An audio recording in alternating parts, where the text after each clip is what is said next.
नमस्कार, मैं वैद्य अभिषेक मिश्रा आज बहुत ही कॉमन डिजीज़ कॉन्स्टिपेशन की चर्चा करने जा रहा हूँ।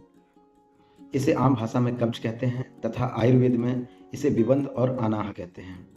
आज मैं चर्चा करूँगा कि इस रोग के क्या कारण हैं, क्या लक्षण हैं और इसको किस प्रकार से मैनेज किया जा सकता है।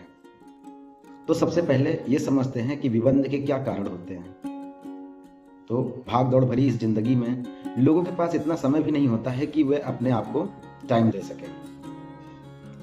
तथा अस्त-व्यस्त दिनचर्या होने के कारण कॉन्स्टिपेशन की समस्या बहुत ही कॉमन होती जा रही है। अब इसके कुछ मुख्य कारण हम समझ लेते हैं। जैसे तो सबसे पहले जो कारण की बात आती है वो खान-पान से रिलेटेड है।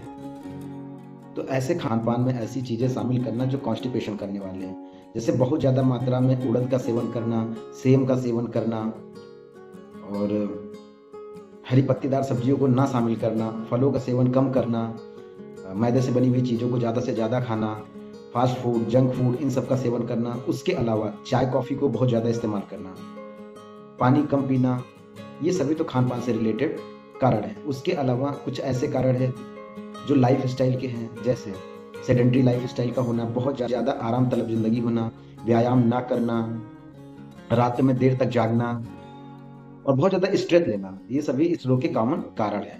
अब हम बात करेंगे इस रोग का लक्षण क्या है? वैसे तो डब्ल्यूएचओ के अनुसार सप्ताह में 3 बार से कम मोशन का होना, मतलब 3 बार से कम लैट्रिन जाना, ये कॉन्स्टिपेशन का जनरल सिम्पटम कहा गया है।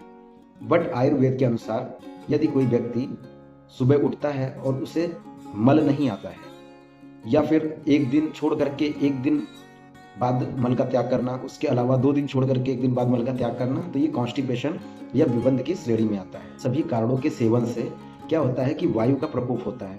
वह प्रकोपित हुई वायु हमारे आमाशय और पक्वाशय में जा करके इन द सेंस कि हमारे स्टमक और इंटेस्टाइन में जाती है और ज़्यादा से ज़्यादा मात्रा में फीकल मैटर मतलब मलों को रोक के रखती है, जिसके कारण मल जो है वो समय पर निकल नहीं पाता या देरी से निकलता है। कॉन्स्टिपेशन के सिम्पटम्स हैं। उसके साथ कुछ सिम्पटम एसोसिएट होते हैं, जैसे कि पेट का फूलना, पेट का तना हुआ महसूस होना, भारीपन महसूस होना पेट में, डकारे ना आना, भूख का कम हो जाना। अब हम चर्चा करेंगे कि कॉन्स्टिपेशन को कैसे मैनेज किया जा सकता है। तो इसमें मैं 2 तरीके के उपचार बताऊँगा। पहला तो है घरेलू उपचार और दूसरा है डॉक्टर की सलाह से दवा लेकर के जो उपचार किया जाता है। तो पहला है घरेलू उपचार। हम घरेलू उपचार में आप अपने डाइट को चेंज करके कॉन्स्टिपेशन से छुटकारा पा सकते हैं। जैसे अपने खाने में हरी पत्तेदार सब्जियाँ, रेशेदार फल और सब्जियों का सेवन करके, जैसे मूली है, लौकी है, परवल, इन सभी चीज़ों का सेवन करके, उस मूँग की दाल हो गई, अरहर की दाल हो गई, उसके अलावा है गेहूँ की दलिया। टी और कॉफ़ी को थोड़ा-सा अवॉइड करें, उसकी जगह पे ग्रीन टी का सेवन करें।